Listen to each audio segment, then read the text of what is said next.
ಇಂಗ್ಲೆಂಡ್ನಲ್ಲಿ ನಡೆಯಲಿರೋ ಮುಂಬರುವ T20 ವಿಶ್ವಕಪ್ನಲ್ಲಿ ಆಡೋದಕ್ಕೆ ಬಾಂಗ್ಲಾದೇಶ ರಿಜೆಕ್ಟ್ ಮಾಡ್ತಾ ಇದೆ.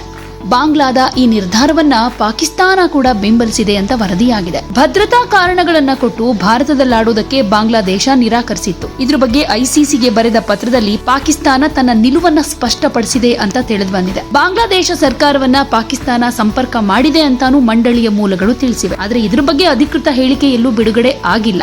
ಫೆಬ್ರವರಿ 7ನೇ ತಾರೀಕು T20 ವಿಶ್ವಕಪ್ ಶುರುವಾಗುತ್ತೆ.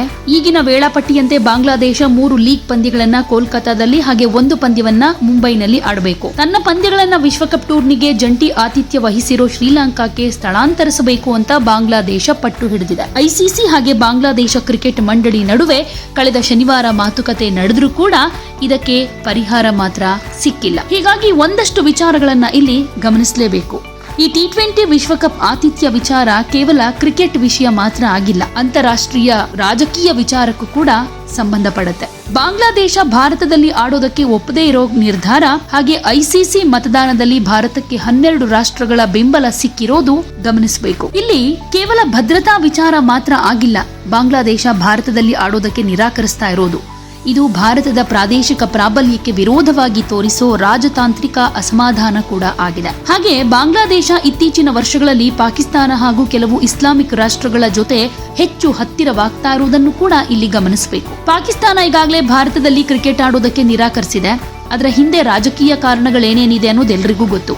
ಈಗ ಬಾಂಗ್ಲಾದೇಶ ಕೂಡ ಅದೇ ಸಾಲಿಗೆ ನಿಲ್ಲೋದು ಪಾಕ್ ಬಾಂಗ್ಲಾ ಹತ್ತಿರವಾಗ್ತಾ ಇರೋದನ್ನ ಸೂಚಿಸುತ್ತೆ. ಆದ್ರೆ ಐಸಿಸಿ ಒಳಗೆ ಏನಾಗಿದೆ ಅಂತ ನೋಡೋದಾದ್ರೆ ಒಟ್ಟು 14 ರಾಷ್ಟ್ರಗಳಲ್ಲಿ 12 ರಾಷ್ಟ್ರಗಳು ಭಾರತದ ಪರ ಮತ ಹಾಕಿವೆ. ಇದು ಅತ್ಯಂತ ಮಹತ್ವದ ಸಂಖ್ಯೆ. ಇದರಿಂದ ಒಂದು ವಿಚಾರ ಸ್ಪಷ್ಟವಾಗುತ್ತೆ, ಕ್ರಿಕೆಟ್ ಆಡಳಿತದ ಮಟ್ಟದಲ್ಲಿ ಭಾರತ ಇನ್ನೂ ಅತ್ಯಂತ ಶಕ್ತಿಶಾಲಿ ರಾಷ್ಟ್ರ ಅನ್ನೋದು. ಯಾಕಂದ್ರೆ ಬಿಸಿಸಿಐನ ಹಣಕಾಸು ಶಕ್ತಿ, ಟಿವಿ ಹಕ್ಕುಗಳು, ಟೂರ್ನಮೆಂಟ್ನ ರೆವಿನ್ಯೂ ಇದೆಲ್ಲದರ ಮೇಲೆ ಜಗತ್ತಿನ ಕ್ರಿಕೆಟ್ ಅವಲಂಬಿತವಾಗಿದೆ. ಆ ಕಾರಣಕ್ಕೆ ಹೆಚ್ಚಿನ ರಾಷ್ಟ್ರಗಳು ಭಾರತಕ್ಕೆ ವಿರೋಧ ಮಾಡೋದಕ್ಕೆ ಇಷ್ಟಪಡೋದಿಲ್ಲ. ಇಲ್ಲಿ ಬಾಂಗ್ಲಾದೇಶದ ಸ್ಥಾನಕ್ಕೆ ಸ್ಕಾಟ್ಲೆಂಡ್ ಯಾಕೆ ಅನ್ನೋ ಪ್ರಶ್ನೆ ಬರಬಹುದು.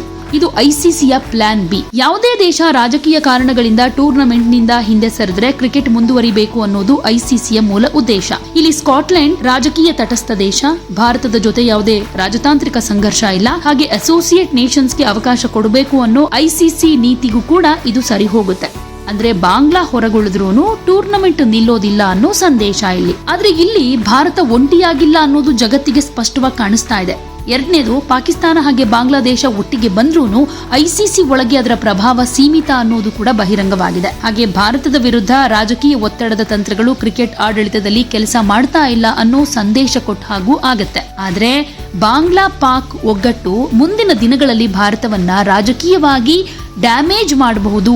ರಾಜಕೀಯವಾಗಿ ಇಮೇಜ್ ಅನ್ನ ಡ್ಯಾಮೇಜ್ ಮಾಡೋ ಪ್ರಯತ್ನಗಳಿಗೆ ಒಂದಷ್ಟು ದಾರಿ ಮಾಡಿಕೊಡಬಹುದು. ಇದು ಕ್ರಿಕೆಟ್ ಮೂಲಕ ನಡೆಯೋ ಜಾಗತಿಕ ರಾಜಕೀಯ ಶಕ್ತಿ ಪ್ರದರ್ಶನವಾದ್ರೂ ಈ ಸುತ್ತಲ್ಲಿ ಭಾರತ ಗೆದ್ದಿದೆ. ಮತದಾನದ ವಿಚಾರದಲ್ಲೂ ಕೂಡ, ಆತಿಥ್ಯದ ವಿಚಾರದಲ್ಲೂ ಕೂಡ. ಆದ್ರೆ ಮುಂದೆ ಒಂದಷ್ಟು ಸವಾಲುಗಳು ಕೂಡ ಎದುರಾಗೋ ಚಾನ್ಸಸ್ ಇದ್ದೇ ಇದೆ. ಯಾಕೆಂದ್ರೆ ಇಲ್ಲಿ ಕ್ರಿಕೆಟ್ಗಿಂತ ಹೆಚ್ಚಾಗಿ ರಾಜಕೀಯ ಲೆಕ್ಕಾಚಾರಗಳೇ ಕೆಲಸ ಮಾಡ್ತಾ ಇರೋದು. ಪಾಕ್ ಬಾಂಗ್ಲಾ ಒಗ್ಗಟ್ಟಿನ ಮೊದಲ ಪ್ರಭಾವ ಭಾರತದ ಆತಿಥ್ಯ ಸಾಮರ್ಥ್ಯದ ಮೇಲೆ ಪ್ರಶ್ನೆ ಎತ್ತೋ ಪ್ರಯತ್ನವಾಗಿರೋದ್ರಿಂದ ಇಲ್ಲಿ ಬಾಂಗ್ಲಾ ಹಾಗೆ ಪಾಕ್ ಒಟ್ಟಾಗಿ ಮಾತನಾಡಿದಾಗ ನೇರವಾಗಿ ಭಾರತವನ್ನ ಗುರಿಯಾಗಿಸದೆ ಭಾರತದ ಆತಿಥ್ಯ ವ್ಯವಸ್ಥೆಯ ಬಗ್ಗೆ ಸಂಶಯವನ್ನ ಹುಟ್ಟು ಹಾಕಬಹುದು. ಇದು ಕ್ರಿಕೆಟ್ ನಲ್ಲಿ ಒಂದಿಷ್ಟು ಸೂಕ್ಷ್ಮವಾದ ತಂತ್ರ ಆಗಿರೋದ್ರಿಂದ ಆತಿಥ್ಯದ ಪ್ರಶ್ನೆ ಅಂತ ಬಂದ್ರೆ ಐಸಿಸಿ ಕೂಡ ಇಲ್ಲಿ ಇಂಟರ್ಫಿಯರ್ ಆಗ್ಲೇಬೇಕಾಗತ್ತೆ. ಇನ್ನು ಭವಿಷ್ಯದಲ್ಲಿ ಭಾರತದಲ್ಲಿ ಟೂರ್ನಮೆಂಟ್ ಯಾಕೆ, ನ್ಯೂಟ್ರಲ್ ಸ್ಥಳ ಯಾಕಿಲ್ಲ ಅನ್ನೋ ಪ್ರಶ್ನೆಗಳು ಕ್ರಿಯೇಟ್ ಆಗಬಹುದು. ಇದು ಭಾರತಕ್ಕೆ ತಕ್ಷಣ ಹೊಡೆತ ಆಗದೇ ಇದ್ರೂ ದೀರ್ಘಾವಧಿಯಲ್ಲಿ ಭಾರತದ ಆತಿಥ್ಯ ಪ್ರಾಬಲ್ಯಕ್ಕೆ ಒಂದಷ್ಟು ಸವಾಲಾಗಬಹುದು. ಇಂದಿನ ಕ್ರಿಕೆಟ್ ಜಗತ್ತು 2 ಶಕ್ತಿಗಳ ನಡುವೆ ವಿಭಜನೆಯಾಗುತ್ತೆ. ಒಂದು ಕಡೆ ಭಾರತ, ಆಸ್ಟ್ರೇಲಿಯಾ, ಇಂಗ್ಲೆಂಡ್ ಮತ್ತು ಹೆಚ್ಚಿನ ಹಣಕಾಸು ಶಕ್ತಿ ಹೊಂದಿರೋ ರಾಷ್ಟ್ರಗಳು, ಇನ್ನೊಂದು ಕಡೆ ಪಾಕಿಸ್ತಾನ, ಬಾಂಗ್ಲಾದೇಶ ಮತ್ತು ಕೆಲವು ರಾಜಕೀಯವಾಗಿ ಒಗ್ಗಟ್ಟಿನ ರಾಷ್ಟ್ರಗಳು. ಈ ಧ್ರುವೀಕರಣ ಮುಂದುವರೆದ್ರೆ ಐಸಿಸಿ ಒಳಗಿನ ಏಕತೆ ದುರ್ಬಲವಾಗೋ ಸಾಧ್ಯತೆ ಕೂಡ ಇರುತ್ತೆ. ಆದ್ರೆ ಒಂದಂತೂ ಸತ್ಯ, ಬಾಂಗ್ಲಾ ಪಾಕ್ ಒಗ್ಗಟ್ಟು ರಾಜಕೀಯ ಮಟ್ಟದಲ್ಲಿ ಶಬ್ದ ಮಾಡಬಹುದು, ಆದರೆ ಆಡಳಿತಾತ್ಮಕ ಮಟ್ಟದಲ್ಲಿ ಬಹುಮತದ ಬೆಂಬಲ ಮಾತ್ರ ಅವರಿಗಿಲ್ಲ. ಐಸಿಸಿ ಮತದಾನದಲ್ಲಿ ಭಾರತದ ಪರ 12 ರಾಷ್ಟ್ರಗಳು ನಿಂತಿರೋದೇ ಇದಕ್ಕೆ ಬೆಸ್ಟ್ ಎಕ್ಸಾಂಪಲ್. ಅಂದ್ರೆ ಪ್ರಭಾವ ಸೃಷ್ಟಿಸೋ ಶಕ್ತಿ ಇದೆ, ಆದ್ರೆ ತೀರ್ಮಾನ ಬದಲಿಸೋ ಶಕ್ತಿ ಇನ್ನೂ ಕಮ್ಮಿ ಅಂತ. ಆದ್ರೆ ಭವಿಷ್ಯದಲ್ಲಿ ಈ ಪರಿಸ್ಥಿತಿ ಚೇಂಜ್ ಕೂಡ ಆಗಬಹುದು. ಅದಕ್ಕಾಗಿ ಭಾರತಕ್ಕೆ ಇದು ಕೇವಲ ಗೆಲುವಿನ ಕ್ಷಣ ಮಾತ್ರ ಅಲ್ಲ, ಎಚ್ಚರಿಕೆಯ ಗಂಟೆ ಕೂಡ ಹೌದು. ಆದ್ರೆ ಇದು ಭವಿಷ್ಯದ ದೊಡ್ಡ ಕ್ರಿಕೆಟ್ ರಾಜಕೀಯಕ್ಕೆ ಬೀಜ ಬಿತ್ತೋ ಪ್ರಕ್ರಿಯೆಯಾಗೋ ಸಾಧ್ಯತೆಯಂತೂ ಇದೆ. ಭಾರತದ ಶಕ್ತಿ ಇನ್ನೂ ಬಲವಾಗಿದೆ. ಆದರೆ ಶಕ್ತಿ ಜೊತೆಗೆ ರಾಜತಾಂತ್ರಿಕ ಎಚ್ಚರಿಕೆ ಕೂಡ ಅಷ್ಟೇ ಅವಶ್ಯಕ. ಕ್ರಿಕೆಟ್ ಈಗ ಕೇವಲ ಆಟ ಅಲ್ಲ, ಅದು ರಾಷ್ಟ್ರಗಳ ನಡುವಿನ ನಿಶ್ಶಬ್ದ ಹೋರಾಟ ಕೂಡ ಹೌದಲ್ವಾ?